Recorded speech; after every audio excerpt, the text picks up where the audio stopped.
Everyone, ఈరోజు అయితే మనం రుచికరమైన కాకరకాయ మసాలా కర్రీ చేసుకుందాము. చాలా బాగుంటుంది టేస్ట్. అయితే కాకరకాయని ఇష్టపడని వాళ్ళు కూడా చాలా ఇష్టంగా తింటారు, అంత బాగుంటుంది. ముందుగా అయితే మన ఛానల్ని కొత్తగా ఎవరైనా చూస్తున్నట్లయితే please do subscribe our channel. మనం ప్రాసెస్లోకి వెళ్ళిపోదాం. ముందుగా కాకరకాయ ముక్కల్ని ఇలా రౌండ్గా కట్ చేసి పెట్టుకోవాలి. దాని పొట్టు అదేం తీయొద్దు, జస్ట్ నార్మల్గా రౌండ్గా కట్ చేసి పెట్టుకోవాలి. వాటర్లో వేసుకొని అదే వాటర్లో కొద్దిగా పసుపు ఉప్పు వేసుకొని మిక్స్ చేసుకొని స్టవ్ పైన పెట్టేసి ఉడకనివ్వాలి. అంటే కొంచెం ఉడకనివ్వాలి, తర్వాత దింపేసుకోవాలి. లైక్ చేయడం మాత్రం మర్చిపోకండి. వీడియోని ఎక్కడ కూడా స్కిప్ చేయకుండా చూడండి. మీ ఒక్క లైక్ వల్ల మా వీడియో ఇంకొంతమందికి షేర్ అవుతుంది. సో ఇక్కడ ఇవన్నీ అయితే ఉడికిపోయినాయి. కొద్దిగా ఉడికితే చాలు, సైడ్కి తీసేసుకోవాలి. ఇప్పుడు వీటిని ఆయిల్లో డీప్ ఫ్రై చేసుకోవాలన్నమాట.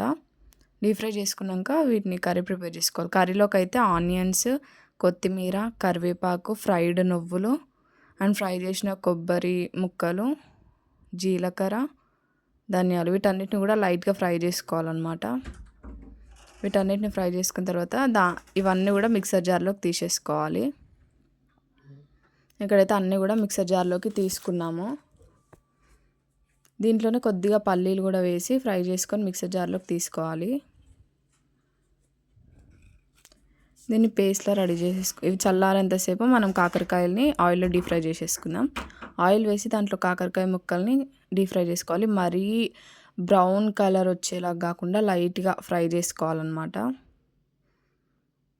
ఇక్కడైతే మేము అన్ని కాకరకాయలని కూడా ఫ్రై చేసేసుకున్నాము.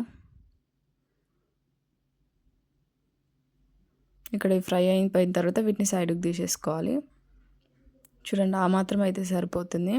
ఇక్కడైతే మనం నువ్వులు, కొబ్బరి, పల్లీలు వీటిని పేస్ట్ చేసుకున్నాం కదా, దీంట్లోనే తగినంత ఉప్పు కారం వేసేసుకొని మళ్ళీ వీటిని కూడా మిక్సీ పట్టేసుకోవాలి. పేస్ట్ రెడీ చేసేసుకోవాలి. వీటిని మిక్సీ పట్టేసుకున్న తర్వాత ఇక్కడ మనకి పేస్ట్ కూడా రెడీ అయిపోయింది కదా. కాకరకాయలు అన్నీ కూడా ఫ్రై అయిపోయాయి. చూడండి, ఈ మాత్రం అయితే సరిపోతుంది.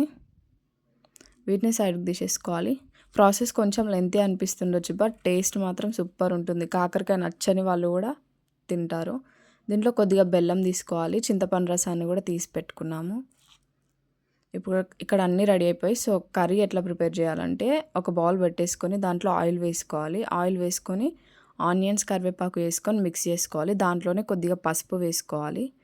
అది కూడా మిక్స్ చేసుకున్న తర్వాత మనం రెడీ చేసుకున్న పేస్ట్ ఏదైతే ఉందో అది కూడా వేసేసుకొని మిక్స్ చేసుకోవాలి మొత్తం.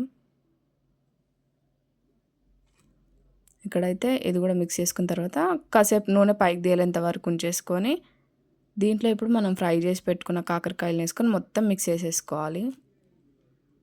ఇక్కడైతే ఇది మిక్స్ అయింది కదా, కాసేపు ఉడికిన తర్వాత దీంట్లోనే మనం చింతపండు రసం తీసుకున్నాక చింతపండు రసం వేసేసుకొని మనకి కొద్దిగా గ్రేవీ కావాలి అంటే కొంచెం గ్రేవీ యాడ్ చేసుకొని ఒక ఉడకనివ్వాలి.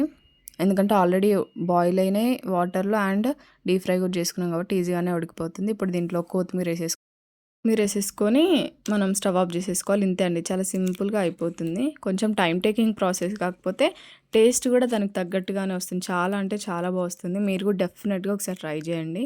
ట్రై చేసి ఎలా వచ్చిందో కామెంట్ చేయండి. మన ఛానల్ని చూస్తున్న వాళ్ళు ఎవరైనా సబ్స్క్రైబ్ చేసుకోకపోయి ఉంటే please do subscribe our channel. Like చేయడం మాత్రం మర్చిపోకండి.